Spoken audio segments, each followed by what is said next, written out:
Fox News alert, President Trump making it very clear that if America has to get involved in Iran, it'll end on our terms. And it looks like he's preparing for any scenario. The E-4B Doomsday plane just made an unexpected flight to D.C. The $500 million aircraft was designed to withstand nuclear blasts and keep top government officials safe when threats are off the charts. And it landed at Joint Base Andrews under the cover of night on Tuesday. Right now, the United States has two destroyers anchored in the Mediterranean, the USS Sullivans and the USS Thomas Hudner. Both of these $100 million platforms have been shooting down Iranian missiles. To the south is a carrier strike group, the USS Carl Vinson in the Arabian Sea just off the coast of Iran, flanked by 4 warships providing security to U.S. bases in the region, and a super carrier, the USS Gerald Ford. It's on its way and should be on the scene soon. Dozens of F-16s have been repositioned from Italy to the Saudi Arabia base, and F-22s and F-35s are on their way. Now, if we're going to drop bunker busters on the Iranian nuke site, it'll be done by B-2 stealth bombers. These aren't officially in the region, but sources tell primetime they've seen tactical movement in the last 24 hours. This is a major moment for Trump, and he's aware that his legacy is on the line. Quote, he is in his last term of his presidency. He may or may not see a window to do something that is something he's always believed is right and is important for the world, and has the added benefit of being legacy building. And this is a window. It's never existed before. It will likely never exist again insofar as he can do anything about it. So while he has that window, he's going to take a shot, even if it is not something that everybody agrees with. Now, the president says he hasn't made up his mind, and he's keeping his options open, and we believe that. Iran's foreign minister is flying to Switzerland for talks with the Europeans tomorrow. 47's offering them one last chance. Regarding the ongoing situation in Iran, I know there has been a lot of speculation amongst all of you in the media regarding the president's decision-making and whether or not the United States will be directly involved.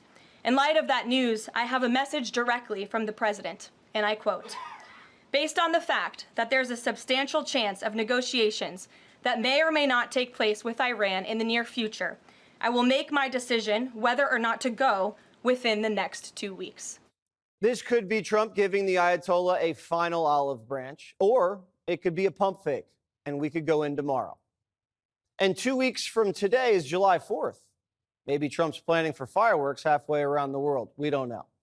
The CIA director told lawmakers Iran's locked and loaded, and their nuke program's at the goal line. Quote, it's like saying a football team marched 99 yards down the field, got to the 1-yard line, and oh, they don't have the intention to score. Now, the CIA told us things before the Iraq War that turned out not to be true. The difference is this time, the inspectors have seen the program. We've all seen the program, and the Israelis see everything. There's no question the Iran nuclear program is alive and active. The only question is how long it'll take them to nuke up when they get the go-ahead. Now, Iran is the world's lead sponsor of terror, and with a nuclear weapon, it could hold the world hostage. Not to mention, they control the shipping lanes where 1/3 of the world's oil goes through. If President Trump does decide to drop bunker busters on their nuke site, we're not going to sit back and let the Iranians retaliate. So there has to be a massive air campaign that goes along with this. We'd have to knock out Iran's ballistic missile stockpiles and any offensive capability, so we're not sitting ducks. There's probably a rich target list that Trump would have to approve. The Guardian reported Trump was getting cold feet, worried about the effectiveness of bunker busters and not willing to use tactical nukes. But the White House tells Fox that's not true. Everything's on the table, even tactical nukes. The big question is if the United States does target Iran, what happens next? The White House isn't considering boots on the ground. Iran's 3 times the size of Texas and surrounded by mountains. Invading Iran by land? Almost impossible. And here's why. To the west, the Zagros Mountains, a rocky wall with narrow passes, easy to defend, hard to attack. To the north, the Elburz Mountains, rising like a shield beside the Caspian Sea. To the east, more rugged mountains near Afghanistan and Pakistan. Still no easy entry. And in the middle, two deadly deserts, Dashti Kavir and Dashti Lut. Scorching heat, salt flats, sand that swallows tanks, mountains, deserts, bottlenecks. Iran is a natural fortress, and that's why invading Iran by land is a military nightmare. Iran's different than Iraq because you wouldn't have legions of foreign fighters pouring into the country to target Americans. Well, because there won't be any Americans there, and two, good luck getting in. The war is escalating quickly. Last night, an Iranian missile struck an Israeli hospital. Israel's calling it a war crime, and its defense minister says the Ayatollah can no longer continue to exist. Israel just destroyed a nuclear reactor, which was producing plutonium. And no one's coming to the Ayatollah's side. Hezbollah hasn't fired a single missile since the start of the campaign. The Shiites haven't targeted American military bases in Iraq. And the Houthis in Yemen have been quiet. The Ayatollah's all alone, hiding in a bunker. His nuclear scientists and generals all assassinated. He's 86 years old. He's ruled Iran with an iron fist for over 3 decades. The man's a proud, stubborn, religious revolutionary. Something tells me he's going to go down fighting. Now, if the United States neutralizes his nukes and his missiles, is he still able to wield power? The Iranian economy is a disaster. He can't protect his people. He's mistreated them for years. So the streets will start to teeter. It's possible he hangs on, but a coup is likely. Or does Trump greenlight Israel to take him out? If the Ayatollah stays in command, he will retaliate, and Israel will kill him. Activate sleeper cells. Israel's going to kill him. Now, we don't know that, but we have to use a light touch. This is delicate. We don't have a problem with the Iranian people. We have a problem with the regime. An unarmed Iran that's not an archenemy of the United States could lead to the region uniting under American sponsorship and give us major leverage over the Chinese, who import almost all of their oil. The risk is being too ambitious and not grounded in reality. There's also a risk of doing nothing. There's downside to everything. Sleeper cells could activate, cyber attacks, terror attacks, slippery slopes.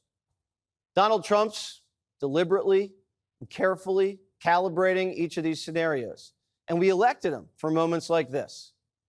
It all comes down to one thing. Trust in President Trump.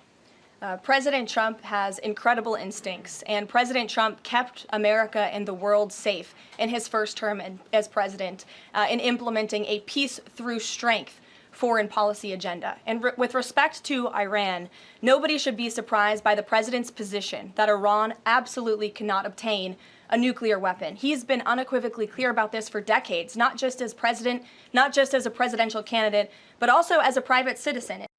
Let's take a moment to look at the facts as they stand right now. There's a lot going on. Israel, they control the skies over Iran and are hitting one military target after another. They are hitting their nuclear facilities. They've taken out their nuclear scientists. They've taken out their top military personnel. They are pounding them around the clock every day, every night. Meanwhile, Iran is getting desperate. They're launching missiles now at civilian areas in Israel, worse than ever, as today they struck a hospital. Doesn't get any lower than that. But these attacks are weakening. They're getting more disorganized as Israel now is hunting down, eliminating Iran's missile launchers, and they're doing so successfully. Also, indications tonight that Iranians may be running out of missiles and the batteries to launch them. And as Jennifer Griffin just reported, there is a massive U.S. military buildup in the region. American bombers now lining up at Diego Garcia in the Indian Ocean, F-22 stealth fighter jets en route to the Middle East, and numerous other military and naval assets have been in the area for weeks. One thing seems pretty certain tonight, and that is that the Iranian, quote, republic will not have a nuclear program at the end of this conflict, and Israel may or may not need our help taking out Iran's top secret, Fordo nuclear facility deep inside under that mountain. We have the bunker buster bombs that can do it, as we reported, and the Stealth 2 bombers that can drop the massive payload without being detected over the skies in Iran. Every military operation, we always pause. It does have danger. There's always danger when there's any military conflict. Not the first choice, but they are the #1 state sponsor of terror. They have killed Americans. We'll get into more details in a minute. Now, it would be by far the best, most efficient way, meaning the bunker busters, to take out this site, this remaining site at Fordo. But in the end, I suspect it will be gone one way or the other. And tonight, somewhat surprisingly, President Trump is still working on a more peaceful solution. According to reports tonight from the White House, there is a, quote, substantial chance for a diplomatic solution. Now, keep in mind, Iran has zero leverage at this moment. They have, in many ways, already lost the conflict. They have no control of the skies of their own country. And as the president said, unconditional surrender and no weapons moving forward. That's got to be part of any deal, and that deal has to be made expeditiously. While this would be the ideal solution, I'm not exactly sure they even know what the word peace means, and the world knows that the Iranians cannot be trusted. Any signed agreement would need to include the immediate access and dismantlement of their entire nuclear program. Understand, they have no leverage at this moment. And that would include, by the way, the Fordo site, and that has to be led by an American team of scientists, also including anywhere, anyplace, anytime inspections. Anything less than that would frankly be meaningless, and we'd be back to square one. Now, if they agree to the most aggressive conditions, and I would add to that, they got to give up their long-range missiles and any missile that would be in range of any installation that America has in the entire region. I guess if they could do that, their back is against the wall, but I would never trust these radical terrorists and extremists. They are now desperate. They are running out of time. Take a look. Now, regarding the ongoing situation in Iran, I know there has been a lot of speculation amongst all of you in the media regarding the president's decision-making and whether or not the United States will be directly involved. In light of that news, I have a message directly from the president, and I quote, "Based on the fact that there's a substantial chance of negotiations that may or may not take place with Iran in the near future, I will make my decision whether or not to go within the next 2 weeks." That's a quote directly from the president for all of you today. All right, we can interpret within 2 weeks. That could be hours from now, could be 2 weeks from now. As always, President Trump is not going to forecast the plan to the enemy. So if I were the mullahs of Iran tonight, I would act fast, because here's another simple fact that they need to comprehend and understand very deeply. You can call it the Trump doctrine. You can call it whatever the hell you want. Well, the president rightfully hates war. He does. He prefers peace. He gave them 60 days, and he has done everything he can do to avoid war. He also has a backbone, and he's no isolationist, and he's proven that in the past. A president who took down ISIS, al-Baghdadi and his associates in his very first year without getting the United States into one of those long, protracted wars that everybody keeps talking about. It's a president that took out the #1 terrorist of Iran, and that would be General Soleimani, sending a very clear message, again, without any protracted conflict. It's also a president that used the mother of all bombs to take out the entire terrorist encampment in Afghanistan. Do we forget that part? The president has stated many times, over and over again, Iran, he's been clear. There's no ambiguity here. Iran cannot have nuclear weapons. And that is the correct policy, or the world would risk a potential modern-day Holocaust, and that is not hyperbole. Look at the hundreds of thousands of rockets over the decades that Iran or their proxies have fired into Israel. And how many Americans have they also killed over the years? It simply cannot happen. Now, they have been at war with us since 1979, 444 days, Americans held hostage. They threaten to nuke the United States almost every year. Now, when someone tells you who they are and what they plan to do, I would believe them, especially with their history of fomenting terrorism worldwide. This is something America learned the hard way. after 9/11. Remember the 9/11 Commission report. They were at war with us. We were not at war with them. Put simply, we cannot sleepwalk into a nuclear-armed Iran. The world, America, Israel, the entire region will be held hostage. Now, if there is a solution tonight that is emerging that can keep us out of this conflict with all of the things that I mentioned in terms of any place, anywhere, anytime inspections, if they will give up their long and short range missiles, if they will give up their missile batteries, if they will allow American inspectors and scientists to dismantle the Fordo site, great. I am open to peace. And President Trump is clear. He won't hesitate to act in the end because unlike Obama and unlike Biden, I believe President Trump, through the ways I have mentioned, will always put the interest and security of you, the American people, first.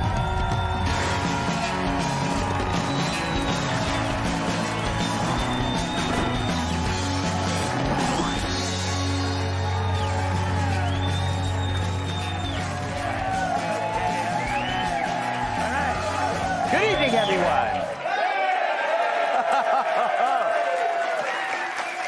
All right, settle down. The New York Times is reporting that the Democratic Party is in deep financial trouble.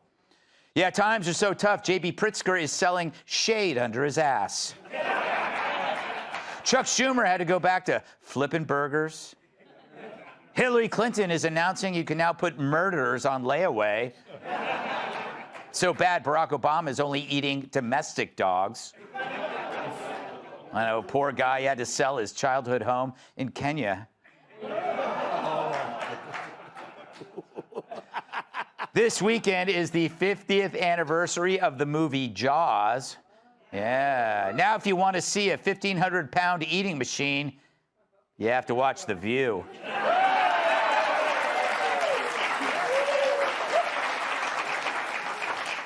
Speaking of The View, Whoopi Goldberg insisted that life in the U.S. is just as brutal as living in Iran.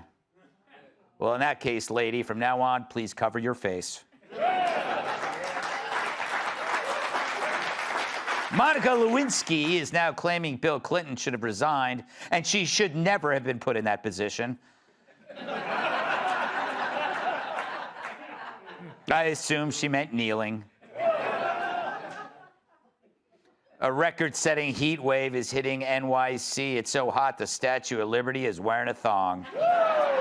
So hot they're filling the potholes in Times Square with gazpacho.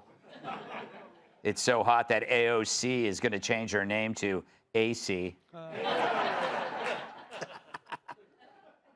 Federal authorities are investigating a large number of unsolicited pizza deliveries to the homes of congressional lawmakers.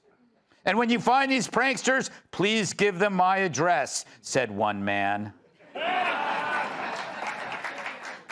And finally, a new study suggests cognitive function can be impaired directly after watching porn. I didn't know Kamala had a sex addiction. Call me, Kamala. All right.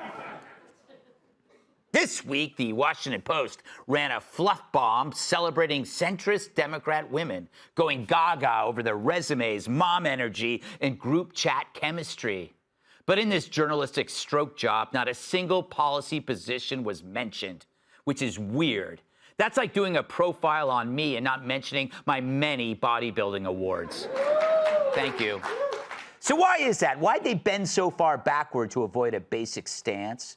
Maybe because in the current state of their party, it's better just to keep your head down and to stay safe. They substitute substance with nicknames, the Mod Squad or the Badass Caucus. But it's fake empowerment meant to disguise a lack of bravery. But what are they scared of? What's the dog not barking? The key question to detect a centrist is, do males belong in women's sports? Of course, we all know the answer to that. It's yes. Someone has to show them how to hold a bat. A sexist would say. But how does a liberal woman answer that question? Say yes and forget winning back men with daughters, and sensible women will follow them out of the door too. But answer no and you become a target for the crazies running your party. So suddenly these champions of the fairer sex go from Wonder Women to wondering if women can have a nutsack and a beard. Instead of bravery, they choose passivity, putting their political agendas in airplane mode, no signals in or out. Now, what about us? Well, after the last 5 years, we've developed an allergy to compulsory thinking. You can't tell us what to believe, and you can't tell us we lack empathy if we don't. But the Democrat Party's different. It's a collection of appeasement signals where one group must submit to the other. And by avoiding confrontation, they hope they will be eaten last. It's why the loudest members of the party are usually white women. It's an appeasement signal. They wish to pass inspection by dramatically applauding extremes to avoid being targeted for their whiteness. It's just like kneeling in those post-Floyd photo ops, a collective action of masochism masquerading as virtue. Politicians bowed, cops hugged rioters, and CVS set new speed records installing plywood. But that wasn't empathy, it was submission. And that cracking sound you heard, it wasn't gunfire. It was Chuck and Nancy's knees when they tried to stand back up. Fast forward to today, and the same instinct is hijacking women's compassion. Girls get concussed by male athletes, kids are nudged towards puberty blockers, and irreversible surgeries are disguised as gender affirmation. Centrists call it a complex issue. It's not. Nor is it empathy to agree with whoever shouts loudest. True empathy protects the vulnerable, like the girls injured on playing fields or confused 12-year-olds operated on and scarred for life. J.K. Rowling figured that out and refused to bend. The result? True, the creator of Harry Potter got death threats from dudes in dresses waving their own magic wands. But she's also the bravest woman on earth. But that could be you, Democrat ladies, if you trade passivity for principle. So here's a 3-word test before anyone gets to wear the centrist sash. Define a woman. It's a 3-word answer, not a man. Pass that quiz and you may proceed to taxes, China, and potholes. Because if you can't handle biology, why should we trust you with anything else? It's no wonder the DNC is so broke, it's ready to post feet pics on OnlyFans. Because donors are avoiding them like Hunter Biden avoids child support. But shouldn't there be all sorts of centrists lining up to donate? Nope, because voters smell cowardice the way The View picks up the scent of a nearby catering truck. So, Dem centrists, why not plant your flag on the simplest hill, reality? Otherwise, enjoy your shrinking group chat, because real women have left the conversation. Let's welcome tonight's guest. During prostate exams, he says, pull my finger. Chief Patient Officer at the wellness company, Dr. Drew Pinsky. His one and only goal to be the world's greatest troll. Author of Not Sick of Winning, Michael Malice. No one's happier that she's back at work than her baby. New York Times bestselling author and Fox News contributor, Kat Tiff. And yes, ladies, he'll definitely autograph your bingo card. New York Times bestselling author, comedian, and former NWA World Champion Tyrus.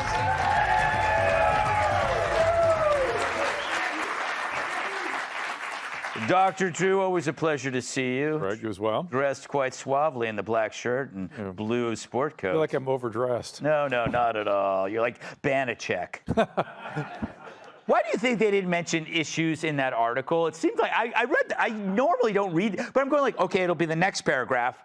But you never find out what they're centrist on. Yeah, because if you had an opinion, you can get attacked, and Yes. you will get attacked. And so they're trying to figure out how you thread the needle without getting attacked, which is impossible.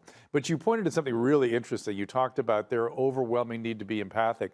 This is toxic empathy. Greg, if I treated a drug addict and I said, oh, you want to do drugs? I feel so, oh yeah, I'm so sorry. It's so uncomfortable for you. Here's your heroin. That is how you kill people. That is toxic empathy. They are doing that, by the way, in cities. What do they call know. These teams that come in and That's just, murder. Yeah, they give them the needles because that makes them feel good. It's because I'm so concerned for you. I want you to live your life on your terms, however you think it's. Their brain isn't working right. That literally is negligent manslaughter. That's what that is. Mm-hmm. And until we hold them accountable, they're going to continue killing people. 6 a day down the street of Los Angeles. Yeah. Why? because we're not allowed to treat them. And they give them their rigs and they give them their drugs. They miss the fact that it's progressive in all situations. Even if you have a nurse come and administer the drug, it's still a progression. And with opiates, it progresses to death. Yeah. Period. Wow, we went off topic there, Yes, sorry Michael. about that. But that's all right. That's okay. It is interesting. I learned the word awfuls from you, affluent white female liberals. Yes. Do you think it's weird that the passivity in people often cause them to react the loudest? Well, sure, because I think the squeaky wheel gets the grease, so they want to get attention that way. And frankly, looking at these broads, maybe they're called centrists because each one of them's a 5. And I mean, like... That's terrible. And I mean... They're at least a 6, Michael. I mean like a Milwaukee 5. Maybe the one on the right's a 6, but the one on the left, I mean, I know what that side part's hiding, but it can't be good. But I think they're being very smart because, am I wrong? I think they're being very smart because if you don't have the votes in the House or the Senate or the Supreme Court in the White House, what is the point of taking a stand on every single issue if you're not going to be able to deliver? You're just going to demonstrate your impotence. So it's much smarter for them to watch for the Republicans to implode or have infighting, and then a month before the election, then you take your issues. It happened in '94. The Contract for America that Gingrich put forward, that was like a month before the election and did gangbusters for the Republicans. So wait and see. That's the smart move. So don't do anything. Right. Don't say anything. Right, and let them have a circular firing squad on the other side. It's always so uplifting to hear from Michael. Yes. And by the way, have you notified ICE? He's just mad because I called him a 4. Kat, is there any? Why do you think they're not getting the big donations? I don't know why they would be getting any donations. Imagine having donated to the Democratic Party and just seeing how that election went. Yeah. They were completely off base on the public's opinion on many major issues, and they lost badly. But then also, as things were coming out about what they spent the money on, I have not forgotten that they spent 6 figures on a new set for Kamala to do the Call Her Daddy podcast. Yeah. They're struggling with the huge drop in donations, and they still gave a raise to the party's leader. That's so true. It's not just that it was bad, it's that they're still doing so badly. And I did see one sort of stance that they actually took in that article, which was, we're not socialist. Or no, we're not saying socialist. Right. The fact that that feels like a bold move really proves how much further they have to go, I think, before they're going to have any donations coming in. Good point, Tyrus. I feel like they need to call it, in the party, they have to like either get rid of the intolerant thinkers or call a truce so people can like actually express their beliefs. Yeah, I'm actually glad there's a doctor here tonight because I'm experiencing one of the things that he hit on. He said impotence. I just can't get up for this story. Something about this story, the blood just doesn't flow. I'm trying. I'm staring at the pictures. It's just nothing's happening. Clearly, it's not them. It must be me. Yes. But when you are a group of, well, they don't even have cats in the picture with them because the cats are like, no. So this is what happens when the party's over, the lights are on, and now the side part makes so much more sense. They have no stars. They have no truth. They have nothing that you will fall behind because you can be less attractive and be funny. Thank you. Oh. And because of your wittiness, you forego that actually, well, yeah, the two of them are kind of trollish. Like usually one would need a bridge and a big goat to knock him off so you could get across to school. But because they're entertaining, you're like, you know what, we can let the troll go. It's terrible to look at, it's worse to think about, and even horrible to listen to. So across the board, they're just unattractive. And you're saying that in the holistic sense? No, those I'm saying in general, from top to bottom, from man bun to Birkenstock to pierced nose to blue hair. Get a makeover. I agree with I agree with every single word that Shrek just said. See, and this is why Shrek lives through all the sequels. Your character won't make it. Hey, Sean Hannity here. Hey, click here to subscribe to Fox News YouTube page and catch our hottest interviews and most compelling analysis. You will not get it anywhere else.